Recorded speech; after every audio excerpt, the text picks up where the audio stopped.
Baik, Assalamualaikum warahmatullahi wabarakatuh. Saya Anastasia Wijaya dari semester 6. Baik, di sini saya akan mempraktikum tentang bahan dan alatnya. Di sini saya menggunakan lilin, lensa, dan cermin. Di sini saya menggunakan meteran sebagai pengganti penggaris, dan di sini ada kertas sebagai untuk layar. Baik, untuk selanjutnya bagaimana cara pengerjaannya dan video ini. Baiklah, tujuan praktikum kali ini yang pertama untuk menentukan jarak titik api lensa cembung, yang kedua untuk menentukan kekuatan lensa cembung, dan yang ketiga untuk menentukan jarak titik api cermin cekung.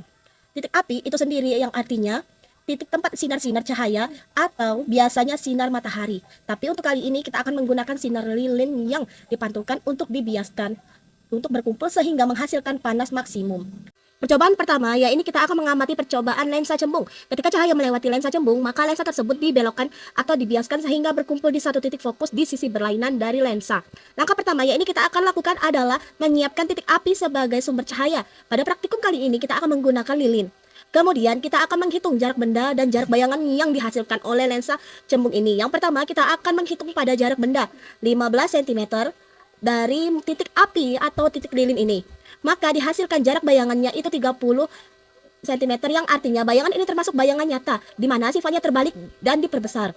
Jika jarak benda lebih besar dari panjang fokus, bayangan terbentuk adalah nyata, terbalik, dan bisa diperkecil, atau sama besar atau diperbesar, tergantung posisi benda. Pada percobaan pertama, itu hasilnya terbalik dan diperbesar. Kemudian percobaan yang kedua, kita akan letakkan lensa cembung dengan jarak benda, yaitu 20 cm. Maka, nanti akan dihasilkan jarak bayangannya itu 20 cm juga. Hal ini membuktikan bahwa jenis bayangan yang dihasilkan adalah bayangan nyata, dengan sifat bayangan terbalik dan sama besar. Adapun bayangan yang dihasilkan pada lensa ini yaitu konvergen, di mana sinar-sinar sejajar yang ini melewati lensa akan dibiaskan bertemu di satu titik.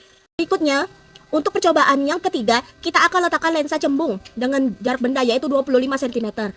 Maka akan dihasilkan jarak bayangan yaitu 16,7 cm dengan jenis bayangan yaitu nyata dan sifat bayangan terbalik dan diperkecil. Lensa cembung ini mempunyai sifat dapat mengumpulkan atau memfokuskan cahaya yang datang sehingga kita dapat lihat gambar yang dihasilkan itu cahayanya cenderung berkumpul. Kemudian, untuk percobaan yang keempat, kita akan letakkan lensa cembung dengan jarak benda yaitu 10 cm. Nanti kita akan lihat hasilnya jarak bayangan yaitu 40 cm dengan jenis bayangan nyata dan sifat bayangannya terbalik dan sangat diperbesar. Dapat kita lihat pada video kali ini tampak besar, bayangan itu lebih besar dari sebelumnya. Dan jika diperhatikan, ciri-ciri lensa cembung ini bagian tengahnya lebih tebal daripada bagian pinggir. Kemudian untuk percobaan yang terakhir, kita akan meletakkan lensa cembung ini dengan ukuran 8 cm. Nanti kita akan lihat hasilnya jarak bayangan yang tidak terbentuk lagi oleh layar dikarenakan ukuran yang sangat besar. Di sini kita akan memiliki jenis bayangan maya dan jenis bayangan tegak dan diperbesar. Jika jarak benda kurang dari panjang fokus, bayangan terbentuk adalah maya, tegak, dan diperbesar. Tetapi jika tidak tertangkap oleh layar, maka kesimpulan lensa cembung ini dapat membentuk bayangan nyata maupun bayangan maya tergantung pada jarak benda terhadap suatu lensa tersebut. Bayangan nyata dapat ditangkap oleh layar, sedangkan bayangan maya hanya bisa dilihat melalui lensa itu tersendiri. Lensa cembung memiliki fungsi yaitu mengumpulkan cahaya sehingga digunakan dalam optik seperti kaca pembesar, mikroskop, maupun kamera. Kesimpulan dari lensa cembung ini sangat berguna untuk mengatur bayangan dan pembiasan cahaya tergantung pada kebutuhan dan posisi benda. Percobaan yang kedua yaitu cermin cekung. Cermin cekung akan memantulkan sinar cahaya yang dapat sejajar dengan sumbu utama di satu titik disebut dengan titik fokus, di mana arah sinar pantul tergantung dari titik datangnya sinar dari dalam permukaan cermin tersebut. Percobaan ini kita akan mengukur jarak benda dan jarak bayangan yang sebelumnya. Yang pertama kita akan mengukur jarak benda cermin cekung ialah 25 cm, maka akan menghasilkan jarak bayangan 18 cm. Ini merupakan jenis bayangan nyata dengan sifat bayangan terbalik dan diperkecil. Jika benda berada lebih jauh dari titik fokus, bayangan yang terbentuk oleh cermin cekung adalah nyata, terbalik dan dapat diperkecil atau diperbesar tergantung posisi benda.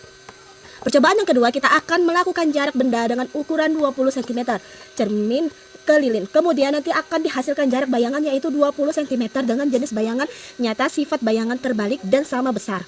Sifat bayangan pada cermin cekung itu tergantung pada jarak benda terhadap cermin itu tersendiri. Kemudian percobaan yang ketiga, kita akan meletakkan cermin dengan jarak benda 15 cm, maka akan dihasilkan jarak bayangan yaitu 30 cm dengan jenis bayangan nyata dengan sifat bayangan terbalik dan diperbesar. Sifat cermin cekung ialah mengumpulkan sinar konvergen, sinar-sinar yang sejajar dan sumbu utama yang dipantulkan dan bertemu pada titik fokus nyata. Kemudian percobaan yang keempat akan melakukan dengan jarak 10 cm. Nanti kita akan lihat hasilnya jarak bayangan yaitu 40 cm dengan keterangan jenis bayangan nyata.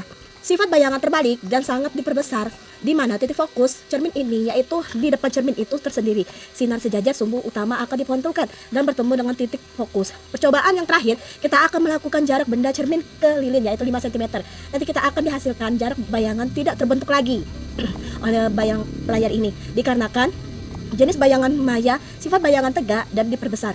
Jika berada benda di antara cermin dan titik fokus, bayangan yang terbentuk adalah maya, tegak dan diperbesar, namun tidak dapat dilengkap oleh layar.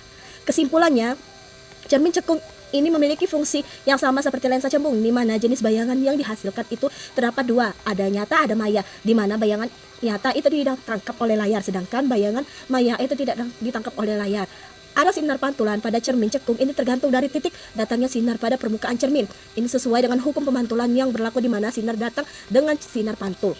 Cermin cekung melengkung ke arah dalam sifat konvergen dan dapat membentuk bayangan nyata ataupun maya tergantung dengan posisi benda itu sendiri.